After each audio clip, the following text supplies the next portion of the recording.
Chapitre 3. Les habitudes.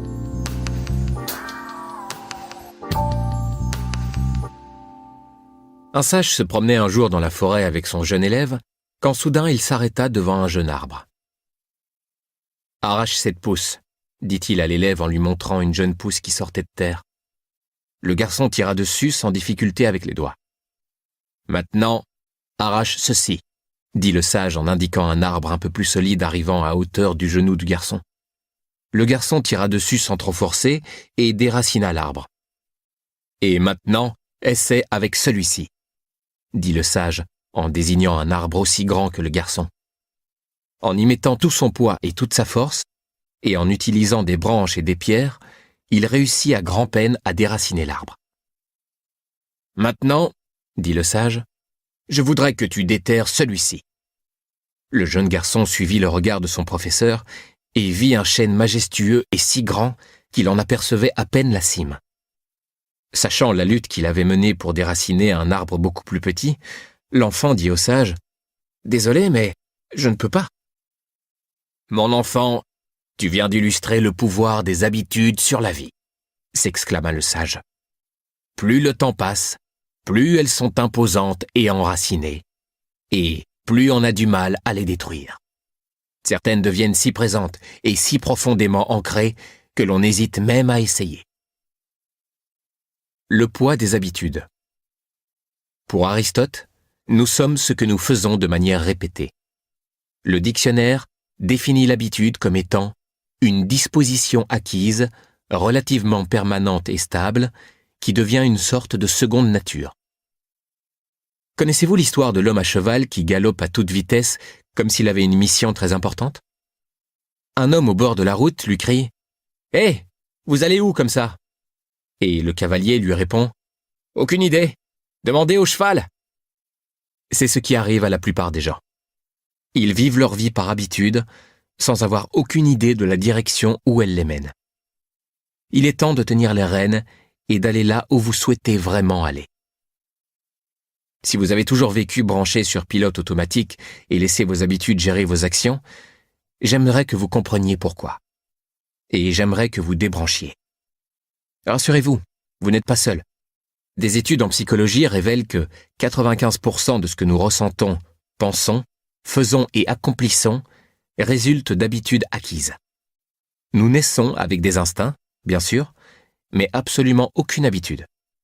Nous les développons au fil du temps. Dès l'enfance, nous intégrons une série de réactions conditionnées qui nous poussent à réagir automatiquement, sans réfléchir à la plupart des situations. Au quotidien, vivre automatiquement a des avantages certains. S'il fallait penser de manière consciente à tout ce que l'on fait, préparer à déjeuner, conduire les enfants à l'école, aller au travail, etc., on ne vivrait plus. Vous vous brossez sans doute les dents 2 fois par jour sans y penser. Pas de réflexion profonde, vous le faites, c'est tout. Vous bouclez votre ceinture dès que vous montez en voiture, pas d'hésitation. Nos habitudes et nos routines nous permettent d'accomplir ces tâches en utilisant un minimum d'énergie consciente. Elles nous aident à rester sains d'esprit et nous permettent de gérer les situations les plus courantes. Et comme nous n'avons pas à réfléchir aux choses les plus banales, nous pouvons concentrer notre esprit sur des pensées plus créatives et enrichissantes. Les habitudes ont donc du bon, tant qu'il s'agit d'habitudes positives, bien sûr. Si vous mangez sainement, vous avez sans doute établi des habitudes saines quant aux aliments que vous achetez et ce que vous commandez au restaurant. Si vous êtes en bonne forme physique, c'est sans doute parce que vous vous exercez régulièrement. Si vous êtes un bon vendeur dans votre emploi, c'est sûrement parce que vos habitudes de préparation mentale et un travail sur votre confiance en vous vous permettent de rester optimiste face au rejet. J'ai côtoyé une multitude de gens qui ont réussi, de PDG et de superstars. Et je peux vous assurer qu'ils ont tous un trait en commun. Ils ont de bonnes habitudes. Cela ne veut pas dire qu'ils n'ont pas de mauvaises habitudes. Bien sûr qu'ils en ont, mais pas beaucoup. Ce sont ces bonnes habitudes au quotidien qui distinguent les plus prospères d'entre nous de tous les autres. Logique, non? Comme nous l'avons déjà vu, vous savez que les gens qui réussissent ne sont pas nécessairement plus intelligents ou plus doués que les autres. Mais leurs habitudes les poussent à être mieux informés, plus au courant, plus compétents plus aptes et mieux préparés. Quand j'étais enfant, mon père prenait toujours l'exemple de Larry Bird pour m'expliquer le principe des habitudes. Larry Legend est l'un des plus grands joueurs de basket au monde. Mais il n'était pas connu pour être le joueur le plus physique. Personne ne l'aurait décrit comme le joueur le plus gracieux qui fut sur un terrain de basket. Pourtant, malgré ses dispositions athlétiques quelque peu limitées, les Boston Celtics ont été 3 fois champions du monde grâce à lui, et il reste l'un des meilleurs joueurs de tous les temps. Comment a-t-il réussi? Grâce à ses habitudes et à un dévouement sans faille au basket qui poussait Larry à s'entraîner sans relâche pour s'améliorer. Le lancer franc de Larry Bird fut l'un des plus réguliers de toute l'histoire de la NBA. Enfant, il avait pour habitude de faire 500 lancers francs chaque matin avant de partir pour l'école. C'est cette discipline qui a valu à Larry de tirer le meilleur de ses talents naturels et de battre à plate couture certains des joueurs les plus doués. Comme Larry Bird, vous pouvez vous aussi conditionner vos comportements automatiques et inconscients pour en faire ceux d'un champion. Ce chapitre va vous montrer comment compenser les dispositions innées qui vous manquent par la discipline, le travail et les bonnes habitudes. Bref, comment faire de vous un champion des bonnes habitudes. Avec suffisamment de pratique et de répétition, n'importe quel comportement, bon ou mauvais, devient automatique. Ainsi, bien que la plupart de nos habitudes nous soient venues inconsciemment, en imitant nos parents, de par notre environnement ou notre culture, ou en nous adaptant à des situations, nous pouvons décider consciemment de les modifier. Cela paraît logique. Puisque vous avez appris toutes vos habitudes, vous pouvez tout aussi bien désapprendre celles qui vous desservent. Alors prêt? C'est parti. Le piège de la gratification immédiate. Nous savons tous que nous goinfrer de biscuits à longueur de journée ne va pas nous faire maigrir. Nous comprenons que passer 3 heures par soirée à regarder Danse avec les stars et NCIS nous laisse 3 heures de moins pour lire un bon livre ou écouter quelque chose d'enrichissant. Nous comprenons que le simple fait d'acheter de super chaussures de course ne fait pas de nous des marathoniens. Nous sommes une espèce rationnelle. Du moins, c'est ce que nous pensons. Alors pourquoi sommes-nous si enchaînés à nos mauvaises habitudes? Parce que notre besoin de gratification immédiate peut faire de nous les animaux les moins réfléchis qui soient. Si, en mordant dans un Big Mac, vous faisiez immédiatement une crise cardiaque, vous n'en mangeriez pas une deuxième bouchée. Si à votre prochaine bouffée de cigarette, votre visage se fripait comme celui d'un vieillard de 85 ans, vous arrêteriez probablement de fumer. Si vous décidiez de ne pas passer ce dernier appel et que l'on vous renvoyait sur le champ, décrocher le téléphone deviendrait soudain une évidence. Si manger ce morceau de gâteau vous faisait instantanément grossir de 25 kilos, réussir à dire non merci serait littéralement du gâteau. L'ennui, c'est que la satisfaction ou la gratification immédiate que procurent ces mauvaises habitudes prennent bien souvent le pas sur notre intelligence et sur les conséquences à long terme qu'elles peuvent avoir. Nous laisser aller à nos mauvaises habitudes ne semble pas avoir tant de répercussions négatives sur le moment. Vous ne faites pas une attaque, votre visage ne se frite pas, vous ne vous faites pas renvoyer et vos cuisses gardent leur taille habituelle. Cela ne signifie pas pour autant que vous n'avez pas activé le principe de l'effet cumulé. Il est temps de vous réveiller et de vous apercevoir que vos habitudes pourraient bien vous entraîner sur la mauvaise pente. La moindre correction de vos habitudes quotidiennes peut totalement changer le cours de votre vie. Là encore, je ne parle pas de transmutation ni de métamorphose complète de votre personnalité, de votre tempérament et de votre vie, mais de réajustements infinitésimaux et apparemment sans conséquences qui peuvent tout révolutionner. La meilleure illustration que je puisse vous donner pour souligner le pouvoir de ces petits réajustements est celui d'un avion en partance pour New York au départ de Los Angeles. Si le nez de l'avion est dévié ne serait-ce que d'1%, ce qui est une correction quasi invisible sur le tarmac, l'avion arrivera à environ 240 km de son point d'atterrissage prévu, soit plus au nord dans la ville d'Albany, soit à Dover dans l'État du Delaware. Il en va de même pour vos habitudes. La moindre mauvaise habitude, même si elle semble inoffensive sur le moment, peut à terme vous mener à des lieux de vos objectifs et de vos désirs. La plupart des gens vivent leur vie sans y penser, sans réfléchir consciemment et précisément à ce qu'ils veulent et à ce qu'ils doivent faire pour l'obtenir. Je veux vous montrer comment laisser libre cours à votre passion et orienter votre inépuisable force créatrice dans le sens de vos rêves et de vos désirs. Déraciner des mauvaises habitudes aussi bien ancrées que des chaînes séculaires ne sera pas une mince affaire. Mener ce processus à terme nécessitera plus qu'une détermination féroce. La volonté n'y suffira pas. Trouvez votre pourquoi. Imaginez que votre simple volonté suffira à changer vos habitudes, revient à penser que vous pouvez empêcher un chien affamé de manger dans votre assiette juste parce que vous la couvrez d'une serviette. Pour vaincre vos mauvaises habitudes, il va falloir quelque chose de plus fort que cela. Quand on a du mal à atteindre ses objectifs, on se dit souvent que c'est par manque de volonté. Je ne suis pas d'accord. Il ne suffit pas de décider de réussir.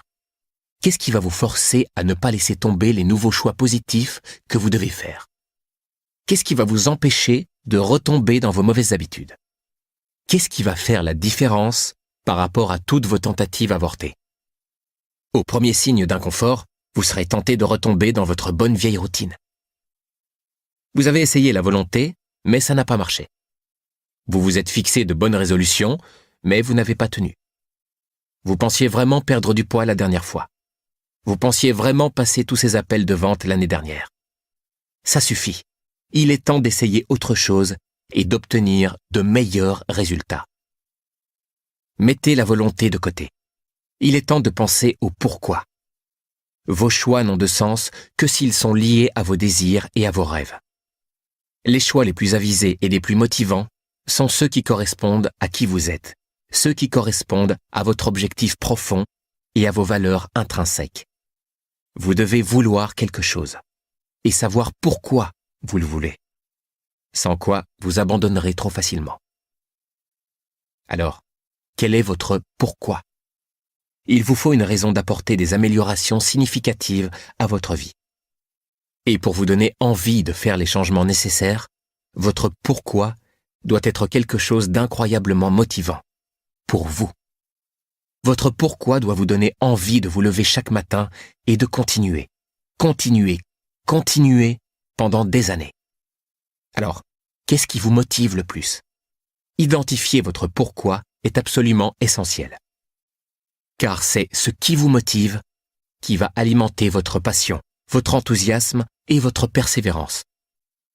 En fait, c'est tellement important que j'en ai fait le sujet principal de mon premier livre, Design Your Best Year Ever, A Proven Formula for Achieving Big Goals, Success Book 2009.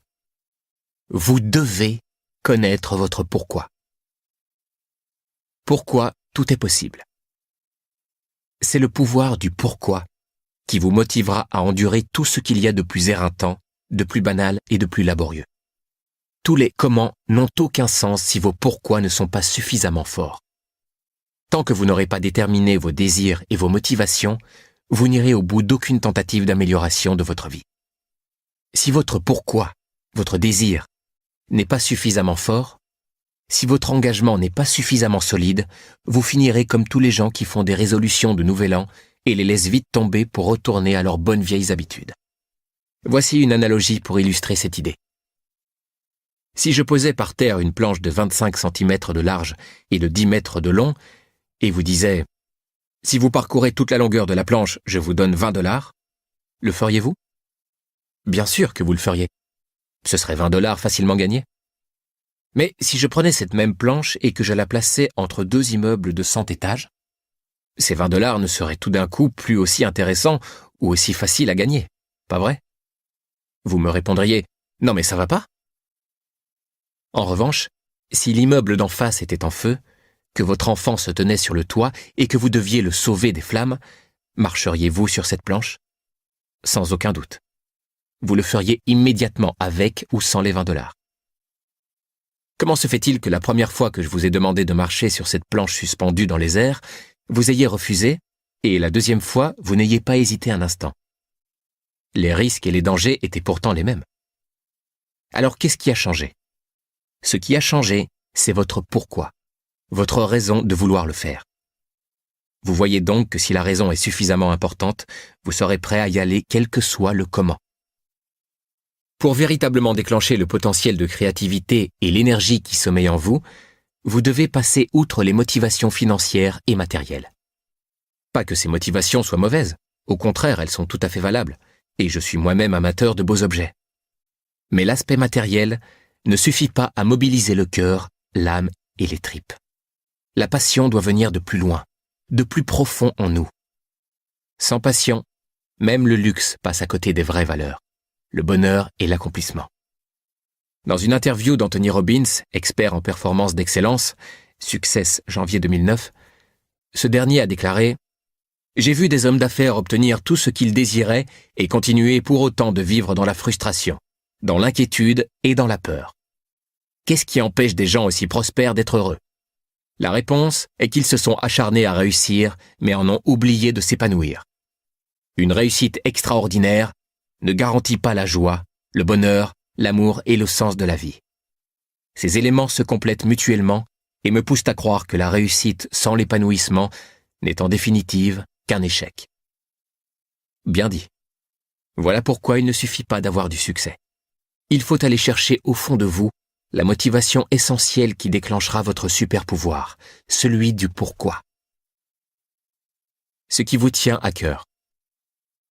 Ce pourquoi, vous y accédez au travers de vos valeurs intrinsèques, celles qui vous définissent vous. Elles constituent votre boussole interne, votre phare de la nuit, votre GPS personnel. Elles sont le filtre de toutes vos attentes, vos demandes et vos tentations et s'assurent que vous prenez la destination que vous vous étiez fixée. Définir et calibrer correctement ces valeurs représente l'une des étapes les plus importantes dans le processus qui vise à réorienter votre vie dans le bon sens. Si vous n'avez pas encore clairement défini vos valeurs, vous vous retrouverez sans doute à faire des choix qui entrent en conflit avec vos désirs. Par exemple, si l'honnêteté est quelque chose d'important pour vous mais que vous fréquentez des menteurs, vous êtes en conflit. Le conflit entre vos actions et vos valeurs engendre la tristesse, la frustration et la déprime. En fait, d'après les psychologues, rien ne suscite autant de stress que l'inadéquation entre nos actions, nos comportements et nos valeurs. Définir vos valeurs intrinsèques contribue également à rendre votre vie plus simple et plus efficace. Prendre des décisions devient plus facile quand on est certain de ses valeurs. Face à un choix, demandez-vous, est-ce que cela coïncide avec mes valeurs ? Si oui, n'hésitez pas. Sinon, ne faites pas ce choix et n'y revenez pas. Toute indécision est éliminée. Pour identifier vos valeurs intrinsèques, utilisez la fiche valeurs, Core Values Assessment, que vous pourrez télécharger sur thecompoundeffect.com. Trouvez votre combat. La motivation provient soit de ce que l'on désire, soit de ce dont on ne veut absolument pas. L'amour est une force incroyablement motivante, mais la haine l'est tout autant. Contrairement à ce qui est généralement accepté socialement, la haine peut avoir de bons côtés. La haine de la maladie, de l'injustice, de l'ignorance, de la suffisance, etc. Parfois, un ennemi peut déchaîner des passions. Certains de mes plus grands moments de motivation, de détermination et de persévérance m'ont été donnés lorsque j'avais un ennemi à combattre. Tout au cours de l'histoire, les grands bouleversements et les révolutions politiques sont nés d'un conflit. Entre David et Goliath, l'Amérique et l'Empire britannique, Luke et Dark Vador, Rocky et Apollo Creed, les jeunes de 20 ans et l'autorité, Lance Armstrong et le cancer, Apple et Microsoft, Microsoft et Apple. Je pourrais continuer indéfiniment, mais vous voyez où je veux en venir. Avoir un ennemi donne une raison de prendre votre courage à deux mains. Devoir vous battre met en jeu vos compétences, votre tempérament et votre détermination en vous forçant à identifier et à mettre en pratique vos talents et vos capacités. Sans combat motivant à mener, nous courons le risque de nous encrouter et de perdre de notre force et de notre élan. Certains des clients que j'encadre s'inquiètent du fait que leur pourquoi leur soit inspiré par des objectifs peu nobles. Ils se sentent coupables de vouloir abattre le caquet à quelqu'un, prouver qu'ils ont réussi malgré les critiques, vaincre leurs concurrents ou réussir à prendre leur revanche sur un frère ou une sœur qui les a toujours dominés. Pourtant, qu'importe la motivation, tant qu'elle reste légale et morale. vous n'êtes pas obligé d'avoir la fibre humaniste. L'important, c'est que vous soyez gonflé à bloc. Parfois, cette motivation peut vous aider à transformer une émotion ou une expérience fortement négative en une réussite d'autant plus éclatante. C'est exactement ce qui est arrivé à l'un des entraîneurs de football les plus célèbres de l'histoire, Pete Carroll. Lorsque nous l'avons interviewé en septembre 2008 pour le magazine Success, il nous a expliqué d'où lui était venue sa motivation.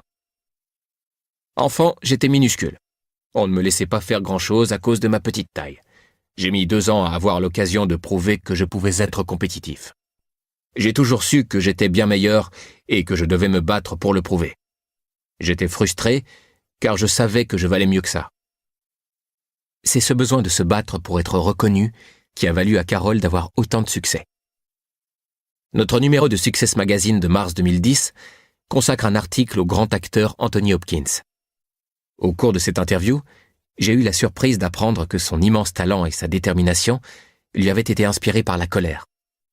Hopkins y avoue qu'enfant, il était très mauvais élève, car il souffrait de dyslexie, d'hyperactivité et d'un déficit de l'attention, bien avant que de telles affections soient officiellement diagnostiquées. On lui avait collé l'étiquette d'enfant en difficulté. Mes parents s'inquiétaient vraiment pour moi, révèle Hopkins. L'école et l'éducation étant alors de prime importance, mon avenir était compromis, puisque je ne semblais pas être en mesure de comprendre ce que l'on m'enseignait. Mes cousins étaient tous excellents élèves.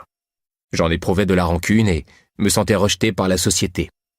J'étais très déprimé. Mais Hopkins a utilisé cette colère à bon escient. Il a redoublé d'efforts pour démontrer ses capacités en dehors des sphères académiques et athlétiques et s'est découvert un talent d'acteur. La colère qu'il éprouvait à l'égard des étiquettes dévalorisantes qu'on lui avait attribuées a déclenché sa passion pour le métier d'acteur. Aujourd'hui, Hopkins est considéré comme l'un des meilleurs acteurs au monde. Grâce à la gloire et à la fortune qu'il a acquise, Hopkins a aidé de nombreuses personnes à lutter contre les dépendances et s'est également engagé dans la défense de l'environnement. Ainsi, bien que son combat ne lui ait pas été inspiré par une noble cause, il a eu des répercussions plus que positives. Nous pouvons tous faire des choix chargés de sens. Nous pouvons tous reprendre le contrôle de nos vies en cessant d'accuser le hasard, le destin ou qui que ce soit. Nous avons la capacité de tout changer. Au lieu de laisser des douleurs passées nous miner de l'intérieur et saboter nos chances de succès, utilisons-les pour apporter des changements positifs et constructifs. Objectif. Comme je l'ai déjà dit, l'effet cumulé marche à tous les coups et vous mènera toujours quelque part. La question est de savoir où. Cette force vous emmènera vers de nouveaux sommets. Mais vous devez savoir où vous voulez vous rendre. Quels sont vos buts et vos rêves? Quelle est votre destination souhaitée? Les funérailles de Paul J. Meyer, un autre de mes mentors, m'ont rappelé à quel point sa vie avait été riche et variée. À lui seul, il a réalisé, vécu et apporté plus que 10 personnes réunies. Sa nécrologie m'a incité à réévaluer les buts que je m'étais fixés pour moi-même. Si Paul était encore de ce monde, il dirait « Si vous ne réalisez pas les progrès que vous voudriez réaliser et dont vous êtes capable, c'est simplement parce que vous n'avez pas clairement défini vos buts. » Paul disait également cette phrase, qui rappelle l'importance d'avoir des buts. Si vous imaginez quelque chose, que vous le désirez ardemment, que vous y croyez sincèrement et que vous faites tout pour que ce quelque chose se concrétise, il ne peut que se concrétiser. L'élément qui m'a valu le plus de réussite a été d'apprendre à me fixer des objectifs et à les réaliser. Il se produit quelque chose de magique, pour ainsi dire, lorsque vous organisez et concentrez votre force créatrice sur un objectif bien défini. J'ai assisté à ce processus des dizaines de fois. Toutes les personnes qui ont réussi parce que leurs objectifs étaient clairement tracés. Si vous avez un pourquoi bien précis et plus fort que tout, vous n'aurez aucun souci à le mettre en œuvre. Pour déterminer en quoi vous devriez renforcer ou modifier vos objectifs, complétez la fiche bilan de vie, Life Assessment, téléchargeable sur thecompoundeffect.com. Comment réellement concrétiser un objectif? La fin du mystère. On ne voit, on ne vit et on n'obtient que ce que l'on cherche. Si on ne sait pas ce que l'on cherche, on ne risque pas de le trouver. Par nature, nous sommes des créatures toujours en quête d'objectifs. Notre cerveau cherche en permanence à aligner le monde extérieur avec ce que nous voyons dans notre monde intérieur. Ainsi, dites à votre cerveau de chercher une chose en particulier, et vous commencerez à la voir. L'objet de votre désir a probablement toujours été tout près de vous, mais votre esprit et vos yeux n'étaient pas prêts à le voir. C'est exactement ainsi que fonctionne la loi de l'attraction. Cela n'a rien de mystérieux ou d'ésotérique. C'est en vérité bien plus simple et pratique que cela. Chaque jour, nous sommes bombardés de milliards d'informations sensorielles, visuelles, auditives, physiques. Pour ne pas sombrer dans la folie, nous en ignorons 99,9%, pour ne véritablement voir, entendre et sentir que celles sur lesquelles notre cerveau se concentre. C'est pourquoi lorsque vous pensez à quelque chose, vous semblez miraculeusement le faire entrer dans votre vie. En réalité, vous ne faites que voir ce qui était déjà là, pour véritablement l'attirer dans votre vie. L'élément en question demeure invisible ou inaccessible tant que vos pensées et votre esprit ne sont pas disposés à le voir. Vous me suivez? En fait, il n'y a rien de mystérieux, c'est même plutôt logique. Fort de cette nouvelle perception, votre monde intérieur coïncide avec le monde extérieur et soudain, votre esprit est à même de voir les 99,9% restants. En voici un exemple classique, et tellement vrai. Vous cherchez une nouvelle voiture, ou vous êtes sur le point d'en acheter une et soudain, vous vous mettez à voir le modèle qui vous intéresse à tous les coins de rue. Comme s'il y en avait partout, tout d'un coup, alors qu'il n'y en avait aucune hier encore. Cela vous paraît réaliste? Bien sûr que non. En fait, ce modèle de voiture était déjà bien présent, seulement vous n'y prêtiez pas attention. Il ne s'est mis à véritablement exister pour vous que parce que vous lui avez soudain prêté attention. Lorsque vous définissez vos objectifs, vous donnez à votre cerveau de nouveaux éléments à chercher et sur lesquels se concentrer. Comme si vous munissiez votre esprit d'une nouvelle paire d'yeux, lui permettant de voir tous les gens et toutes les circonstances, les conversations, les ressources, les idées et la créativité qui vous entourent. Muni de cette nouvelle perspective, interne sur les choses, votre esprit se met alors à faire coïncider le monde extérieur avec ce que vous souhaitez le plus à l'intérieur, c'est-à-dire vos objectifs. C'est aussi simple que cela. Une fois que vous avez clairement défini vos objectifs, la façon dont vous envisagez le monde est attirée dans votre vie de nouvelles idées, de nouvelles personnes et de nouvelles opportunités change du tout au tout. Voici comment Brian Tracy me l'a expliqué au cours d'une interview. Les gens qui réussissent ont des objectifs très clairs. Ils savent qui ils sont et ils savent ce qu'ils veulent. Ils mettent leurs objectifs à plat sur une feuille de papier et font des plans pour les concrétiser. Les gens qui ne réussissent pas gardent leurs objectifs en tête comme des billes dans une boîte. Mais un objectif que l'on se contente d'imaginer n'est rien d'autre qu'un fantasme. Tout le monde a des fantasmes, mais ces fantasmes-là sont des cartouches vides. Vivre sans objectif précis revient à tirer des balles à blanc. C'est la base de tout. Je vous suggère donc de prendre le temps, dès aujourd'hui, de dresser une liste de vos objectifs les plus importants. Je vous recommande d'envisager tous les domaines de votre vie, pas seulement votre entreprise ou vos finances. Méfiez-vous de ne pas trop vous concentrer sur un seul aspect de votre vie à l'exception de tous les autres, car cela peut parfois coûter cher. Cherchez à réussir dans tous les domaines pour atteindre un équilibre entre tous les aspects de votre vie qui comptent à vos yeux. Business, finances, santé et bien-être, spiritualité, famille et relations, et mode de vie. Pour vous fixer des objectifs spécifiques chargés de sens, consultez la fiche de création d'objectifs Goal Designing, téléchargeable sur le site de compoundeffect.com. Qui devez-vous devenir? La plupart des gens qui se fixent de nouveaux objectifs demandent « Ok, j'ai défini mon objectif. Qu'est-ce que je dois faire maintenant pour le concrétiser ?»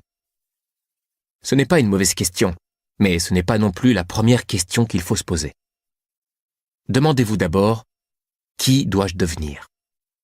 Vous connaissez sans doute des gens qui font tout ce qu'il faut et qui pourtant ne parviennent pas au résultat escompté. Pourquoi cela? Comme me l'a enseigné Jim Rohn, si l'on veut obtenir plus, il faut devenir plus. Le succès n'est pas quelque chose qui se poursuit.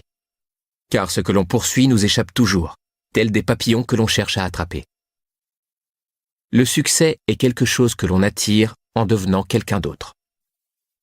Le jour où j'ai compris cette philosophie, elle a révolutionné ma vie et mon développement personnel. Quand j'étais célibataire et prêt à me marier, j'ai dressé une longue liste de tout ce que je désirais chez la femme idéale, dans mon cas.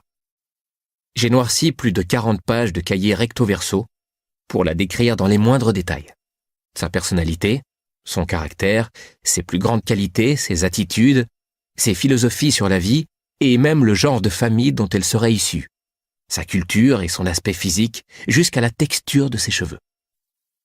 J'ai décrit en détail le genre de vie que nous mènerions et ce que nous ferions ensemble. Si je m'étais posé la question de savoir « qu'est-ce que je dois faire pour trouver cette fille ?», je la chercherais encore. Au lieu de cela, j'ai lu ma liste et me suis demandé si j'incarnais moi-même toutes ces qualités. Avais-je moi-même les qualités que je recherchais en elle ? Me suis-je demandé. Quel genre d'homme une femme comme elle rechercherait-elle ? Qui dois-je devenir pour attirer une femme pareille ? J'ai ensuite noirci 40 pages supplémentaires à décrire les attributs, les qualités, les comportements, les attitudes et les caractéristiques que j'allais devoir cultiver. Et puis, je me suis mis au boulot.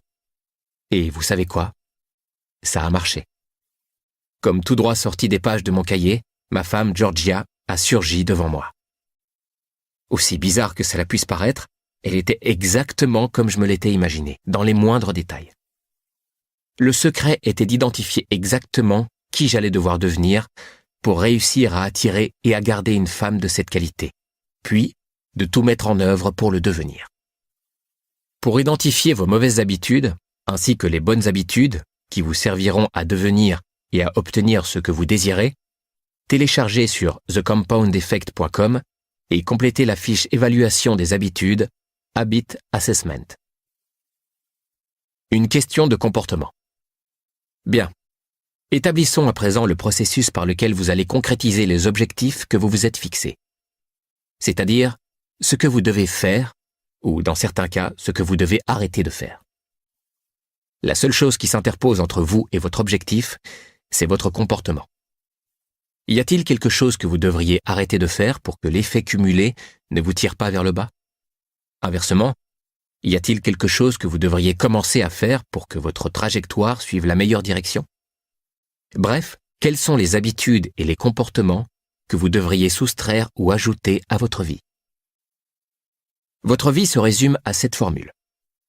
Vos choix, plus vos comportements, plus l'habitude, plus le fait de les cumuler égale vos objectifs. Soit décision, plus action répétée, plus temps, égale objectif. C'est pourquoi il est impératif de savoir quels comportements entravent vos objectifs et lesquels le favorisent. Vous vous dites peut-être que vos mauvaises habitudes sont sous contrôle, mais je parie que vous vous trompez.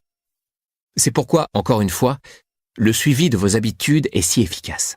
Car, en toute honnêteté, savez-vous combien d'heures vous passez vraiment à regarder la télé chaque jour ? Combien d'heures vous restez branchés sur les chaînes d'information ou occupés à suivre les objectifs et les exploits des autres sur les chaînes de sport et de divertissement ? Savez-vous combien de canettes vous buvez ? Ou combien d'heures vous passez à travailler à l'ordinateur ? Facebook, potin en ligne, etc. Comme je l'ai expliqué dans le chapitre précédent, vous devez avant tout prendre conscience de vos comportements, comprendre là où le bas blesse et à quel niveau vous avez inconsciemment développé de mauvaises habitudes qui vous entraînent sur la mauvaise pente. Récemment, un dirigeant d'entreprise avec qui je siège au conseil d'administration d'une association caritative m'a engagé pour que je l'aide à améliorer sa productivité. Les affaires marchaient bien pour lui, mais il savait que quelques séances de coaching l'aideraient à optimiser son temps et sa productivité. Après lui avoir demandé de procéder au suivi de ses activités pendant une semaine, j'ai remarqué quelque chose que je constate trop souvent. Il passait un temps incroyable à suivre les infos. 45 minutes le matin à lire le journal, 30 minutes de plus à écouter les infos à la radio en se rendant au travail, et la même chose sur le chemin du retour. Pendant la journée, il se connectait plusieurs fois à Yahoo News, ce qui lui prenait au total au moins 20 minutes. Une fois rentré chez lui, il suivait les 15 dernières minutes d'infos locales en saluant sa famille. Puis, il suivait encore 30 minutes de sport et 30 minutes du journal de 22 heures avant d'aller au lit. En tout, il passait 3,5 heures par jour à suivre les infos. Il n'était pourtant ni économiste, ni stock trader, et ne pratiquait pas un métier qui nécessita d'être au courant des infos en permanence. Tout ce temps passé à suivre les infos dans le journal, à la radio et à la télé, dépassait de loin ce qu'il avait besoin de savoir pour être un citoyen éclairé ou utile à la société, voire pour enrichir sa propre curiosité. Ses choix de programmation, ou plutôt son absence de choix, lui apportaient en fait très peu d'informations utiles. Alors, pourquoi y passer près de 4 heures par jour? Tout simplement par habitude. Je lui ai suggéré de ne pas allumer sa télé et sa radio, d'annuler son abonnement au journal et de les remplacer par un flux RSS afin de sélectionner et de ne recevoir que les informations qu'il jugerait importantes pour son activité et son intérêt personnel. Cette simple action a immédiatement éliminé 95% d'infos inutiles. Il pouvait à présent prendre connaissance de tout ce qui avait un intérêt pour lui en moins de 20 minutes par jour. Ce qui lui laissait les 45 minutes du trajet du matin, ainsi qu'1 heure le soir pour des activités productives. Faire du sport, écouter du matériel éducatif, lire, planifier, se préparer, passer du temps avec sa famille. Il m'a confié ne jamais s'être senti moins stressé. La répétition d'informations négatives a tendance à rendre anxieux. Plus inspiré et plus concentré que maintenant. Un tout petit changement d'habitude, une transformation radicale de son équilibre et sa productivité. Bon, maintenant c'est à vous. Sortez votre petit carnet et inscrivez-y vos 3 plus grands objectifs. Maintenant, faites une liste des mauvaises habitudes qui risquent de saboter votre progression dans chaque domaine. Notez-les toutes. Les habitudes et les comportements ne mentent jamais. Si ce que vous dites et ce que vous faites ne correspond pas, je serai toujours enclin à croire ce que vous faites. Si vous dites que vous voulez être en bonne santé, mais que vous avez des miettes de biscuits apéritifs sur les doigts, je vais croire les biscuits apéritifs. Si vous dites que le développement personnel est votre priorité, mais que vous passez plus de temps sur la console de jeu qu'à la bibliothèque, je vais croire la console de jeu. Si vous dites que vous êtes un pro, mais que vous arrivez en retard et mal préparé, votre comportement vous trahira. Si vous dites que votre famille est votre priorité numéro 1, mais qu'elle n'apparaît pas sur votre planning, c'est que vous n'avez pas de temps pour elle. Étudiez la liste de mauvaises habitudes que vous venez de dresser. Elle reflète qui vous êtes vraiment. Maintenant, soit vous décidez que ça ne vous pose pas de problème, soit vous décidez de changer. Ensuite, ajoutez à cette liste toutes les habitudes qu'il vous faut adopter pour, une fois que vous les aurez mises en pratique et cumulées dans la durée, réussir à concrétiser vos objectifs en beauté. Il ne s'agit pas de perdre votre énergie à tomber dans les jugements et les regrets. Il s'agit de regarder bien en face ce que vous devez améliorer. Mais je ne vais pas vous abandonner en si bon chemin. Je vais vous aider à déraciner ces mauvaises habitudes qui vous tirent vers le bas, pour les remplacer par de nouvelles habitudes saines et positives. Plan d'action, 5 stratégies pour éliminer les mauvaises habitudes. Vous avez appris toutes vos habitudes. Vous pouvez par conséquent les désapprendre. Si vous souhaitez que votre vie prenne une nouvelle direction, il faut d'abord vous alléger des mauvaises habitudes qui vous lestent depuis trop longtemps. Il vous faut donc un pourquoi si motivant qu'il vaincra vos besoins de gratification immédiate. Pour cela, rien de tel qu'un plan d'action. Voici mes stratégies préférées. 1. Identifiez vos déclencheurs. Observez votre liste de mauvaises habitudes. Pour chacune d'elles, identifiez ce qui la déclenche à l'aide de ce que j'appelle les 4 coupables. Le qui, le quoi, le où et le quand de chaque mauvaise habitude. Par exemple, êtes-vous plus susceptible de boire trop d'alcool en compagnie de certaines personnes? Y a-t-il un moment de la journée où vous devez manger quelque chose de sucré? Quelles sont les émotions qui ont tendance à provoquer vos pires habitudes? Le stress, la fatigue, la colère, l'énervement, l'ennui? Quand ressentez-vous ces émotions? Avec qui êtes-vous? Où êtes-vous? Ou que faites-vous? Quelles sont les situations qui font émerger ces mauvaises habitudes? Au moment où vous prenez le volant? Juste avant une évaluation? Quand vous rendez visite à vos beaux-parents? Lors d'une conférence? Dans un cadre social? Quand vous doutez de votre physique, quand vous avez un délai à respecter? Observez attentivement vos habitudes. Que dites-vous généralement en vous réveillant le matin? Quand vous prenez une pause café ou déjeuner? Quand vous rentrez chez vous après une longue journée? Là encore, sortez votre carnet ou utilisez la fiche « En finir avec les mauvaises habitudes » Bad Habit Killer et notez vos déclencheurs. Cette simple action vous aidera à en prendre conscience. Mais bien sûr, ce n'est pas tout, car comme nous l'avons déjà vu, être conscient d'une mauvaise habitude ne suffit pas à l'éliminer. 2. Faites le grand ménage. Et que ça brille, au sens propre comme au sens figuré. Si vous voulez arrêter de boire, éliminez toute trace d'alcool de votre maison, et même de votre maison de vacances si vous en avez une. Débarrassez-vous des verres, des ustensiles fantaisie et de tous les petits bidules que vous associez à vos boissons. Et oui, les olives aussi. Si vous voulez arrêter de boire du café, balancez la cafetière et offrez votre paquet d'arabica à un voisin léthargique. Si vous voulez faire des économies, passez une soirée à annuler tous les catalogues et toutes les promotions que vous recevez dans votre boîte aux lettres ou dans la boîte de réception de votre messagerie. Cela vous évitera même d'avoir à les mettre au recyclage. Si vous voulez manger plus sainement, videz vos étagères et toutes les cochonneries. Arrêtez d'en acheter. Et ne vous servez plus de l'excuse selon laquelle ce n'est pas juste de priver les autres membres de votre famille de ces cochonneries juste parce que vous n'en voulez plus. Croyez-moi, tout le monde s'en portera mieux.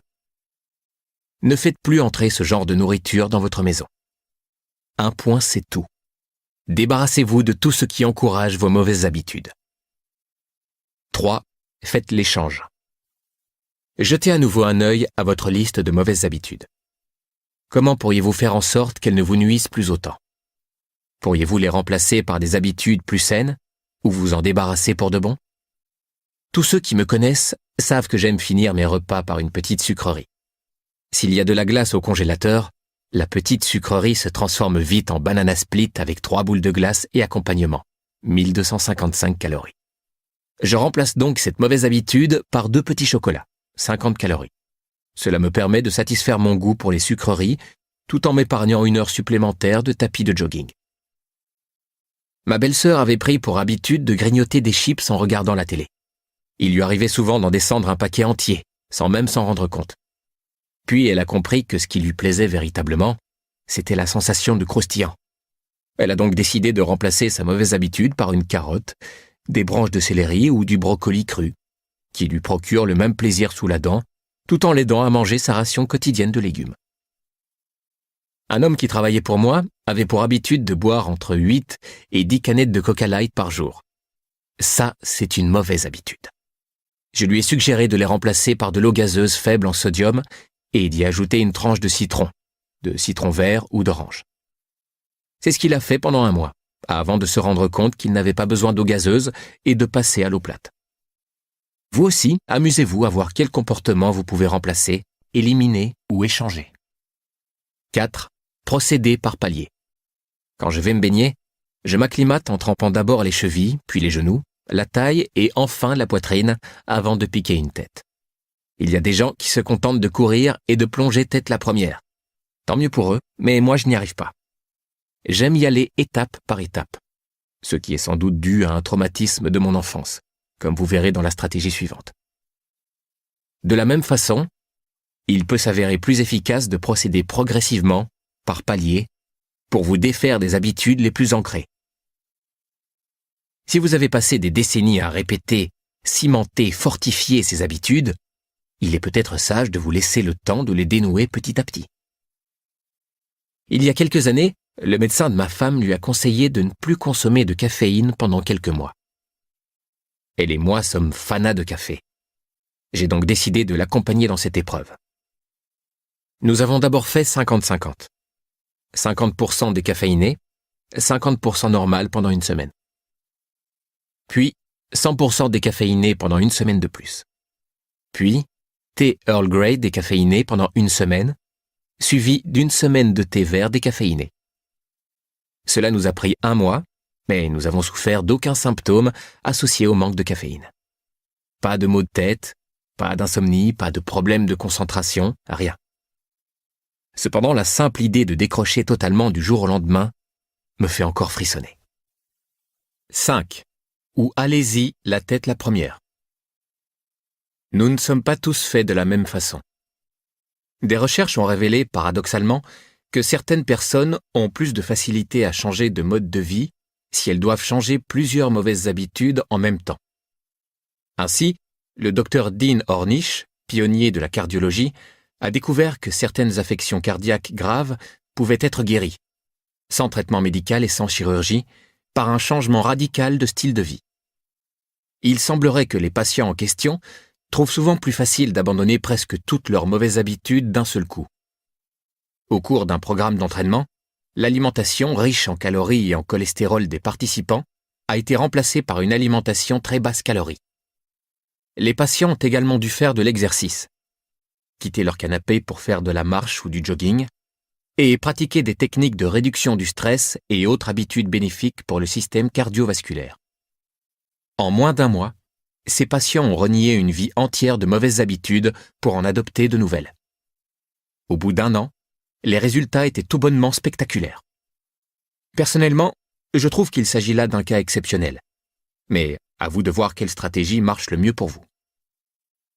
Quand j'étais enfant, nous allions camper en famille dans un endroit peu connu du nom de lac Rollins.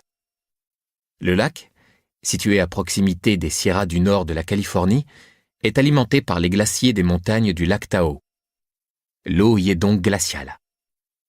Chaque jour, mon père insistait pour que je fasse du ski nautique sur cette eau polaire. Je passais la journée à appréhender le moment où j'allais devoir y aller. J'adorais le ski nautique, mais l'idée de me mettre à l'eau m'était insupportable. Ce qui posait légèrement problème, bien sûr, les deux étant indissociables. Mon père s'assurait bien que je ne passe jamais mon tour, quitte à me jeter carrément à l'eau s'il le fallait.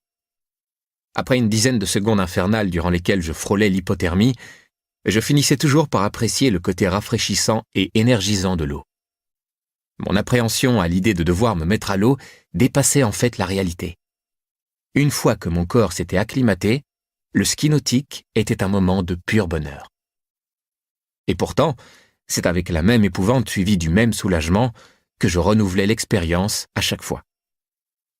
Cette expérience ressemble un peu à l'abandon ou au changement soudain d'une mauvaise habitude. Les débuts peuvent être un véritable supplice ou du moins s'avérer très inconfortables. Mais tout comme le corps s'adapte à un nouvel environnement par la grâce de l'homéostasie, nous avons la même faculté d'adaptation à de nouveaux comportements et sommes généralement à même de nous ajuster assez rapidement physiologiquement et psychologiquement à de nouvelles circonstances. Parfois, barboter ne mène à rien, il faut sauter. Je voudrais donc que vous vous demandiez: dans quel domaine puis-je procéder par paliers, tout en sachant que j'y parviendrai? Et dans quel domaine ai-je besoin de sauter à pieds joints? Où ai-je évité la douleur ou l'inconfort, sachant tout au fond de moi que je m'adapterais en un rien de temps si j'y allais simplement franco? L'un de mes anciens associés avait un frère qui caressait énormément la bouteille et aimait faire la fête. Il buvait à midi, le soir, après manger et tout le week-end. Un jour qu'il était au mariage d'un ancien ami du lycée, il a revu le frère d'un ami, qui avait 10 ans de plus que lui mais en faisait bien 10 de moins. Il a passé la journée à regarder l'homme danser, rire et s'amuser avec une vitalité qu'il n'avait lui-même pas ressentie depuis des années. C'est alors qu'il a pris la décision de ne plus jamais boire une goutte d'alcool. Comme ça, du jour au lendemain. Cela fait maintenant plus de 6 ans qu'il n'a pas touché à une bouteille. Pour ce qui est de tordre le cou à mes mauvaises habitudes, j'y vais en douceur. En ce qui concerne ma vie professionnelle, en revanche, je trouve que sauter à pieds joints est bien plus efficace. Qu'il s'agisse de lancer une nouvelle activité ou de traiter avec des clients, des associés ou des investisseurs potentiels, l'hésitation n'est pas payante. Chaque fois, je repense au lac Rollins, et je sais que les débuts seront douloureux, mais je me souviens que très vite, le résultat en vaudra bien la gêne passagère. Faites un bilan de vos vices. Je n'ai pas dit que vous deviez éliminer toutes les mauvaises habitudes de votre vie. Tout ou presque a du bon s'il est fait avec modération. Mais comment savoir si une mauvaise habitude est en train de prendre le dessus? Moi, je teste mes vices. Une fois de temps en temps, j'observe un jeûne anti-vice. J'en choisis un et m'assure que c'est bien moi qui ai le contrôle de notre relation. Mes vices sont le café, la glace, le vin et les films. Je vous ai déjà parlé de mon obsession pour la glace. Pour ce qui est du vin, je veux être sûr quand j'en bois que je déguste simplement un bon verre, pas que j'y noie mon chagrin. Environ tous les 3 mois, je choisis un vice que je m'abstiens de pratiquer pendant 30 jours. Cela doit me venir de mon éducation catholique. J'aime me prouver que c'est moi qui ai le contrôle. Essayez. Choisissez un vice. Quelque chose que vous faites avec modération mais dont vous savez qu'il ne contribue pas spécialement à votre bien-être, et observez un jeûne de 30 jours. Si vous trouvez vraiment difficile de vous passer de cette habitude pendant ces 30 jours, c'est peut-être qu'elle vaut la peine d'être éliminée pour de bon. Plan d'action. 6 techniques pour instaurer de bonnes habitudes. Maintenant que vous avez éliminé les mauvaises habitudes qui vous tiraient vers le bas, il vous faut créer de nouveaux choix, de nouveaux comportements et à terme, de nouvelles habitudes qui vous mèneront enfin vers l'accomplissement de vos plus grands désirs. Déraciner une mauvaise habitude revient à l'éliminer de votre routine. Mais instaurer une habitude plus productive requiert une approche complètement différente. Il vous faut planter l'arbre, l'arroser, lui donner de l'engrais et vérifier qu'il prend bien racine. Cela demande des efforts, du temps et de la pratique. Voici mes techniques favorites pour mettre en place de bonnes habitudes. Le spécialiste du leadership John C. Maxwell disait « Vous ne pourrez jamais changer de vie si vous ne changez pas quelque chose que vous faites quotidiennement. Le secret de votre réussite réside dans votre routine. » À en croire la recherche, il faut répéter une habitude 300 fois avant qu'elle ne se transforme en pratique inconsciente, soit quasiment 1 an de pratique quotidienne. Heureusement, comme nous l'avons déjà vu, nous savons que nous sommes plus susceptibles d'adopter pour de bon une nouvelle habitude après 3 semaines. C'est-à-dire qu'en nous concentrant particulièrement sur une nouvelle habitude tous les jours pendant les 3 premières semaines, nous avons de meilleures chances de l'apprendre jusqu'à la fin de nos jours. En vérité, une habitude peut se prendre en 1 seconde, ou mettre 10 ans à disparaître. La première fois que vous avez posé la main sur un four brûlant, vous avez tout de suite su que vous n'en feriez jamais une habitude. La douleur a été si intense qu'elle vous a marqué à jamais et votre conscience a enregistré que vous devriez toujours rester prudent près d'un four brûlant. Le secret est donc de rester conscient. Si vous souhaitez vraiment garder une bonne habitude, prêtez-y attention au moins 1 fois par jour et vous aurez bien plus de chances d'y parvenir. 1. Créez les conditions de votre succès. Toute nouvelle habitude doit correspondre à votre vie et à votre mode de vie. Si vous vous inscrivez à un club de gym situé à 50 km de chez vous, vous n'irez jamais. Si vous êtes plutôt du soir et que le club de gym ferme à 18 h, vous n'irez pas non plus. Votre club de gym doit être facile d'accès et correspondre à votre emploi du temps. Si vous voulez maigrir et manger plus sainement, remplissez votre frigo et vos placards d'aliments sains. Vous voulez être sûr de ne pas vous ruer sur le distributeur de barres chocolatées quand votre ventre commence à gargouiller? Gardez des noix, noisettes et autres encas diététiques dans le tiroir de votre bureau. Quand on a faim, on est toujours tenté d'avaler des aliments riches en glucides et sans aucun apport nutritif. Ma stratégie est de toujours avoir des protéines sous la main. Le dimanche, je fais cuire plusieurs poulets que je mets dans des boîtes pour toute la semaine. L'une de mes habitudes les plus destructrices est mon addiction aux emails. Je ne plaisante pas. Je peux facilement perdre des heures de concentration chaque jour à traiter les quantités d'emails qui envahissent ma boîte de réception si je ne reste pas vigilant. Pour garder la discipline que je me suis fixée de ne vérifier mes emails que 3 fois par jour, j'ai désactivé toutes les alertes et toutes les fonctions de réception automatique et je ferme simplement ma messagerie en dehors de ces 3 créneaux horaires que je me suis attribués. Je veille à bien délimiter ces moments, sans quoi je pourrais y passer la journée. 2. Pensez en termes d'addition, pas de soustraction. Lorsque j'ai interviewé Montel Williams pour Success, il m'a parlé du régime très strict qu'il est obligé de suivre à cause de sa maladie, la sclérose en plaques. Montel a adopté ce qu'il appelle le principe de l'addition, qui, je pense, constitue un outil incroyablement efficace pour quiconque a un objectif. Ce n'est pas tant ce que vous essayez d'éliminer de votre alimentation, m'a-t-il expliqué, que ce que vous y ajoutez. Par analogie, il en a également fait son principe de vie.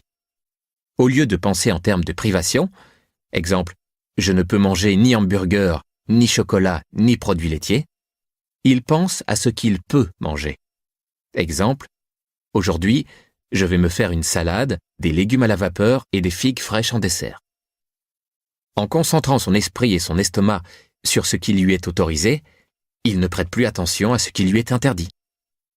Plutôt que de se concentrer sur ce qu'il doit sacrifier, Montel pense à ce qu'il peut ajouter. Et le résultat est bien plus probant. Un de mes amis voulait perdre la mauvaise habitude qu'il avait de passer trop de temps à regarder la télé. Je lui ai demandé ce qu'il aimerait faire s'il avait 3 heures de temps libre. Il m'a répondu qu'il aimerait jouer davantage avec ses enfants. Je lui ai aussi demandé de choisir un hobby auquel il avait toujours voulu s'adonner. Il a choisi la photographie. Comme c'était un fan de technologie, il s'est acheté une tonne de matériel high-tech avec lequel il réalisait de superbes photos de ses enfants lors de leur sortie en famille. Puis, il passait des heures le soir à retoucher ses photos et à monter des diaporamas et des albums photos pour toute la famille. Au final, il passait beaucoup plus de temps avec ses enfants, à rire et se souvenir des bons moments qu'ils avaient passés ensemble. Grâce à ce nouveau hobby, il était tellement concentré sur ses enfants et ses photos qu'il n'avait plus ni le temps ni l'envie de regarder la télé le soir. Il y avait jusqu'à présent passé des heures, car c'était une façon simple de s'évader après sa journée de travail. En remplaçant la télé par sa nouvelle habitude, jouer avec ses enfants et s'adonner à la photographie, il s'était découvert des passions bien plus enrichissantes. Et vous, que pouvez-vous ajouter à votre vie pour l'enrichir? 3. Affichez vos objectifs. On voit souvent les hommes et les femmes politiques prêter serment et jurer solennellement qu'ils transformeront leurs promesses électorales en réalité concrète. Une fois leurs objectifs affichés publiquement, ils savent qu'ils seront tenus pour responsables de leurs actions, qu'ils reviennent sur leurs promesses ou qu'ils les honorent. Vous voulez être sûr d'adopter une habitude? Faites-vous surveiller. Avec tous les médias à votre disposition, cela n'a jamais été aussi simple. J'ai entendu parler d'une femme qui avait décidé de mieux gérer ses finances en tenant un blog faisant état de ses moindres dépenses. Elle a demandé à sa famille, à ses amis et à ses collègues de suivre ses dépenses. Se savoir ainsi surveillé en permanence l'a aidé à devenir plus responsable et plus discipliné à l'égard de ses finances. Un jour, j'ai aidé une collègue à arrêter de fumer en annonçant à toute la société « Hé, vous savez quoi? Zelda a décidé d'arrêter de fumer. Quelle bonne nouvelle! Elle vient de fumer sa dernière cigarette. » J'ai ensuite affiché un immense calendrier sur le mur de son bureau. À chaque jour où Zelda ne fumait pas, elle inscrivait une grosse croix au feutre rouge sur le calendrier. En voyant cela, ses collègues ont commencé à l'encourager et son calendrier s'est rempli de croix. Zelda, ne voulant pas laisser tomber son calendrier, ses collègues et sa promesse, a réussi à arrêter de fumer. Alors, parlez-en à votre famille, parlez-en à vos amis, parlez-en sur Facebook et sur Twitter. Faites savoir autour de vous que vous avez le contrôle des opérations. 4. Trouvez un associé. Rien n'est aussi fort que 2 personnes marchant main dans la même direction. Pour accroître vos chances de réussir, trouvez-vous un associé. Quelqu'un qui saura vous remettre sur les rails lorsque vous cimenterez votre nouvelle habitude. Vous ferez la même chose pour lui. J'ai moi-même un compagnon d'excellence.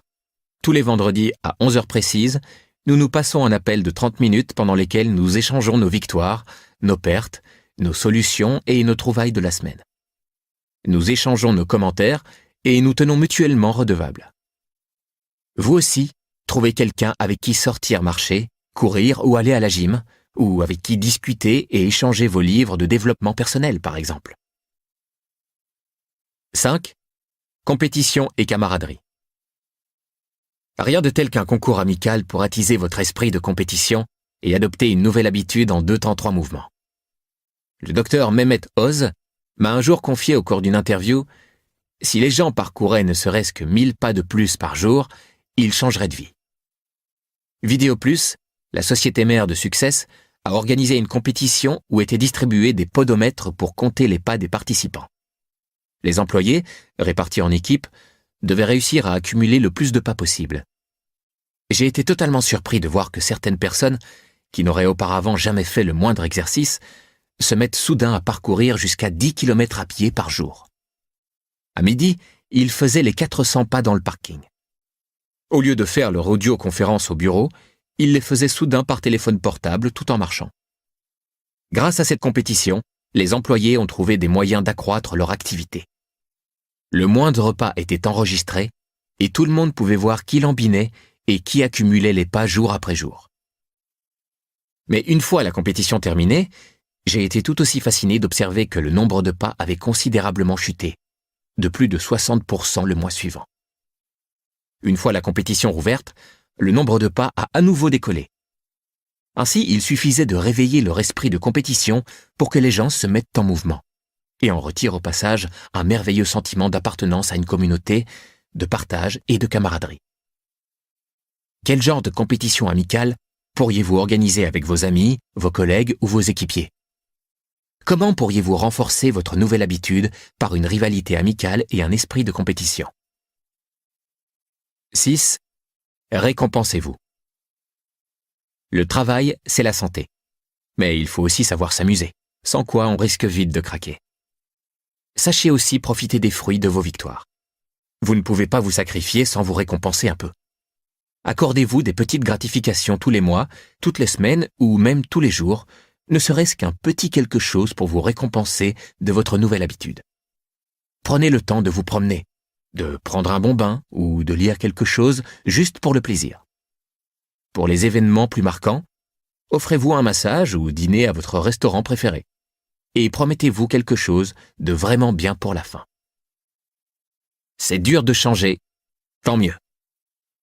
Il y a une chose que 99% des gens qui échouent et des gens qui réussissent ont en commun.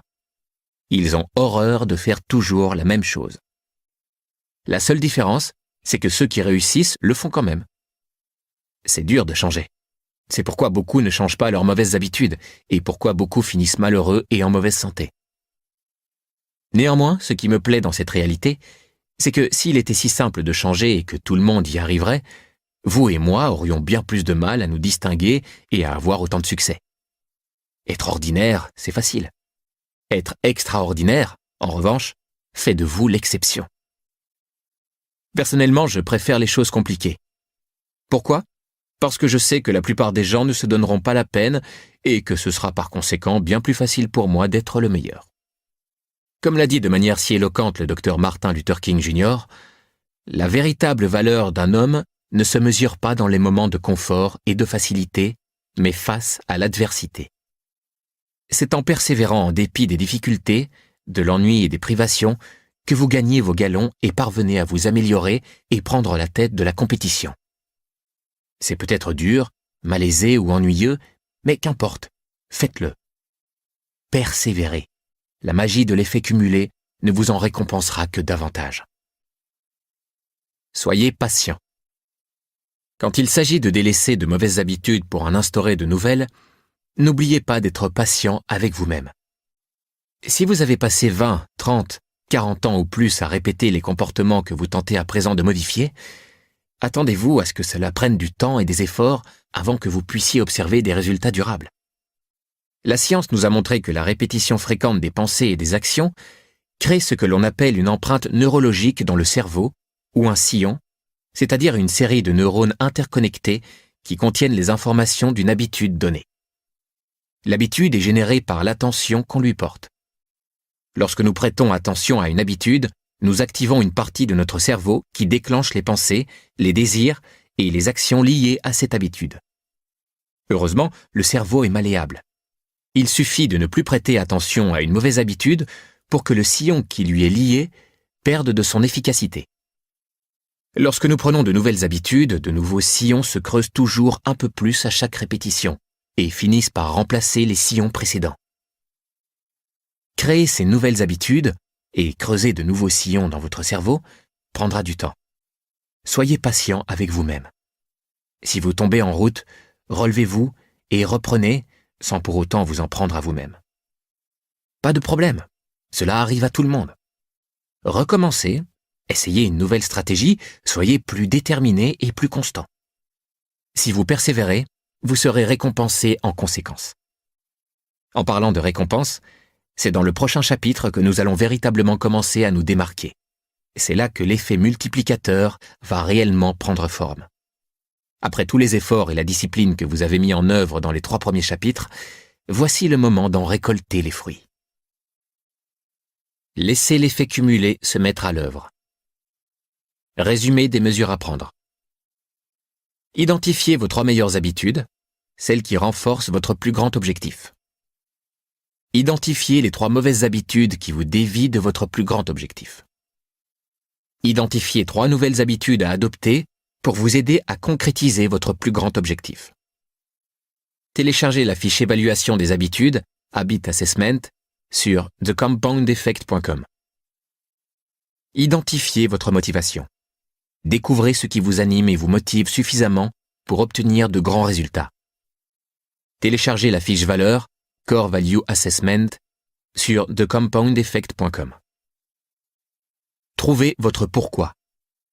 Fixez-vous des objectifs concis, des objectifs forts, des objectifs impressionnants. Téléchargez la fiche création d'objectifs, Goal Designing, sur thecompoundeffect.com.